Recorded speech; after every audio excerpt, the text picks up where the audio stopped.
আসন্ন দুর্গাপূজা উপলক্ষে ভারতে ইলিশ রপ্তানির অনুমোদন দিয়েছে সরকার।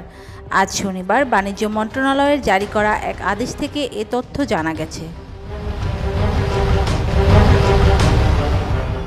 বাণিজ্য মন্ত্রণালয়ের উপসচিব সুলতানা আক্তারের স্বাক্ষর করা আদেশে বলা হয়েছে, আসন্ন দুর্গাপূজা উপলক্ষে বিভিন্ন রপ্তানিকারকদের আবেদনের পরিপ্রেক্ষিতে নির্ধারিত শর্তাবলী পূরণ সাপেক্ষে ৩,০০০ মেট্রিক টন ইলিশ মাছ রপ্তানির অনুমোদন দেওয়া হলো।